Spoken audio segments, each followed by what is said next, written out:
What's going on, guys? I'm Harmon, and today we're gonna check out three true Ding Dong Ditch horror stories by, you guessed it, Mr. Nightmare. He just uploaded this like about a day ago. It says one story includes video footage, which is gonna be pretty sick. So with that being said, guys, I'll leave the original video link down in the description below. So without further ado, let's check out three true Ding Dong Ditch horror stories by Mr. Nightmare. Alright, here we go, y'all. Ding Dong Ditch. Okay, so none of the stories are anonymous, which is alright. Alright, story one, here we go. During Christmas break, my friends Chris, Presto, Robert, Luke, Chase, Jamie, and Kevin were tired of just only watching football all night and decided that one day we would ding dong ditch. Makes sense. Of our break, we all something else to do, pizza place and started going around town trying to find a perfect house. Right. After we found a house, my friend Chris rang the doorbell like 5 times and we all ran away laughing. 5 times? And Damn. we did this for a second time and we all ran away laughing again. When we went back for a third time, my friend Chris again went to ring the bell. And third time's a charm, guys. 5 times and we all ran away. After Still this nothing? Time, we thought that the people in the house were just not giving into our prank, and we started to walk back to my friend Presto's house. Well, all of a sudden, I looked back and saw this man charging full speed at us. I told everyone to start running, and I saw the panic in all my friends' eyes. Presto slipped while we were running, but was fast enough to catch back up with us. Nice. Took shelter in Presto's backyard. Yo, I just got the chills. I don't know why. Wandering around the block, looking for us until he gave up. We were all scared and decided to just go home. Yeah, just go home. To do the same house again. Let's call it a night, guys. When the next day arrived, I told my friends that this time I would ring the bell because I haven't in a while. When I got up and rang the bell and we all started to run away, we all saw the man again chasing us. After we kept running and couldn't see him, we noticed that the man was now in his car speeding after us. This is when we started to split up. Me, Chase, Robert, and Kevin all ran down one block. While Luke, Jamie, and Presto ran down another. After Chase and Robert found a place to hide, Kevin and I were still running away from the man. We hid under some trees for 10 seconds, thinking we lost the man, until the man started to run over people's properties and curbs, still after us. No way. This is when Kevin started to run away, and I followed him. Damn, that guy's Kevin insane. had a head start, he was able to escape, and the man saw me and nearly hit me with his car while blocking my way. Holy While the man stopped his car in front of me, I quickly took out my phone and recorded this video. Oh. Get over here. Where were you going? Sir, I swear I gotta do anything. Where were you going? Sir, I swear I gotta do anything. Get in the car. Get in the car, you fuck. Oh shit. Run, bro, run. Oh snap, guys. This just got real. Here you can see the man's reaction, asking me where I was going and telling me to get in his car as he was holding my head and arm. Why would I get in your car? In the random stranger's car? I took my hand and pushed his hand off my head, which gave me enough room to escape. While I was sprinting down the road, I remember seeing the man going right back into his car about to chase me again. But since I had a head start on the man, I decided to hide in a bush as I saw him speed down the block trying to find me again. Right after this, I told my friends to all run back to my house and that the man was roaming around the block trying to look for all of us. When my friends came back to my house, I instantly showed them the video and they were truly scared. To this day, I have never been as scared for my life as I was that night. Yeah, that must have been a terrifying night for you. Ooh. Alright, story number 2. Let's get it. Most kids who play Ding Dong Ditch are, I'd say, between the ages of 10 and 14. Oh, I like these drone shots, Mr. Nightmare. I guess matured a little later. Yo, that's a nice neighborhood too. Look at that. We live in, I guess, what most would call the typical middle-class suburbs. Most of the houses are basic and look more or less the same. There is one house that a lot of people know they are big, blocks away from me. It has an architectural style much different and more archaic looking than the rest. Yo, I like the trees in the middle, like the circle driveway. I guess around a year after the for sale sign disappeared was when the story took place. We weren't sure if someone had moved in or not, as the grass never seemed to be cut. But on an uneventful weekend night, 2 friends and I wanted to play Ding Dong Ditch on the house. The reason we wanted to target this house was simply because it was different, and we wondered if the person potentially living in it would be different as well, aka a better reaction. When we did this, we always had each person ring the bell at least once. My friend Joel went first. He tried ringing the bell, then said back to us the doorbell didn't seem to work, so we made knocking motions. He knocked on the door really hard. Then he ran for the bush next to the front door. We waited for a minute, but no answer. Joel came running back. It was my turn to go. I ran up to the front door, and instead of giving a loud knock, I banged really hard on the door. As I banged, the door pushed open just a tad, giving me a near heart attack and causing me to Olympic sprint behind the bushes in the front of the house. I crouched down in the bushes alongside Joel and Eric, expecting someone to come outside, but the door just stayed in place, open just 1 or 2 inches. I guess I banged so hard the door pushed off the latch and caused it to creep open. Damn, you hit it that hard. At this point, we were wondering if anyone was even home. No, I don't think. If someone even lived What if it's even abandoned? Considering there were no cars in the driveway it probably or parked is. down the street.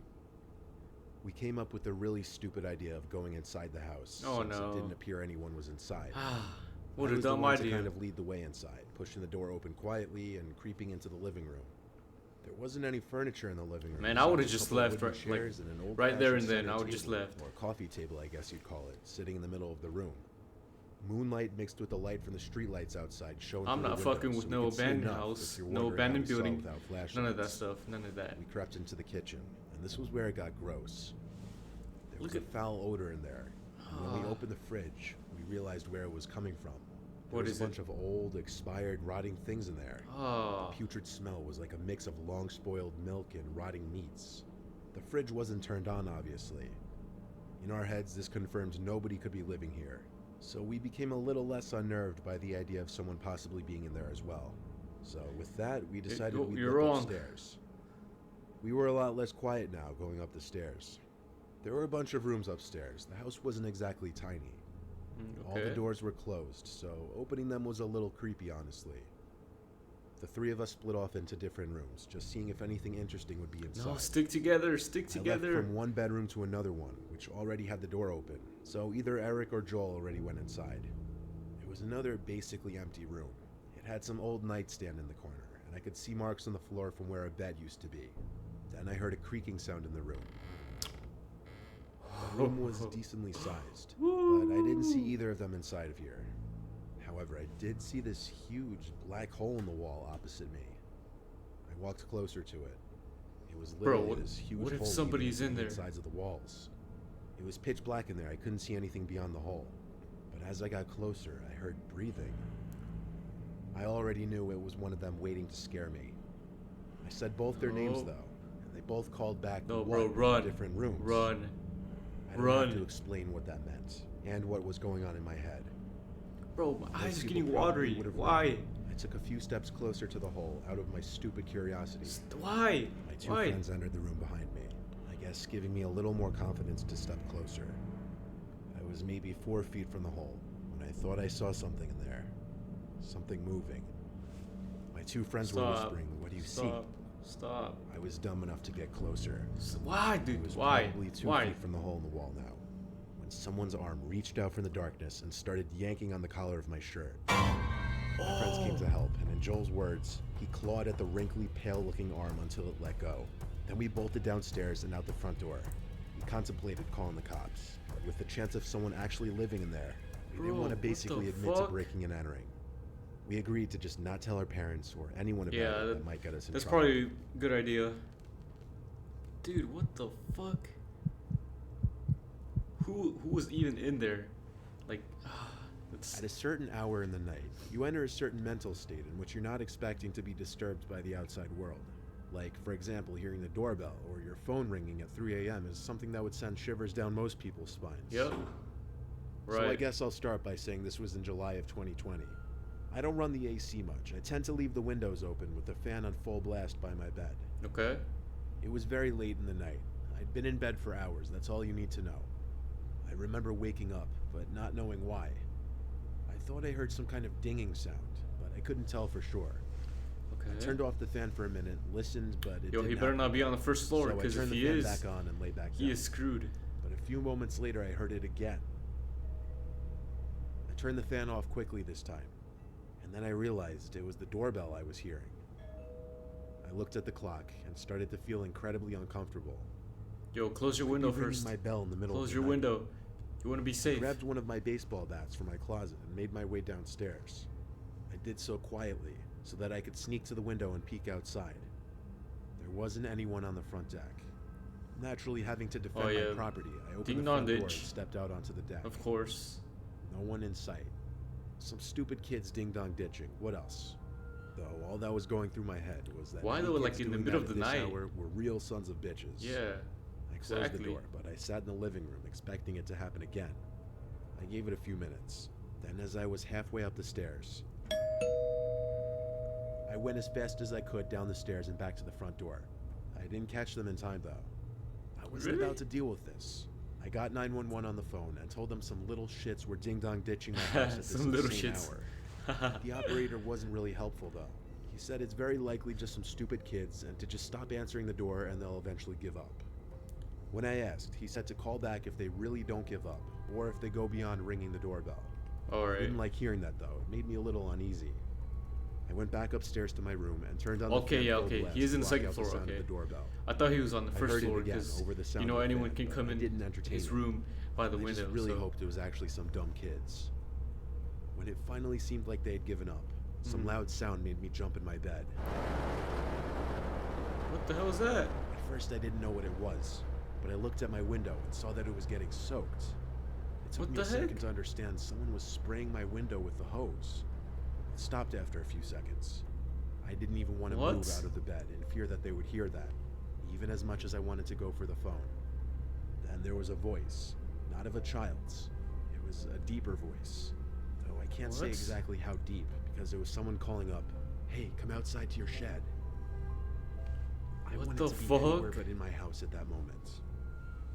I got up and looked out the wet window, but there was no one down there. I went for the phone and called the cops again. The same operator picked up.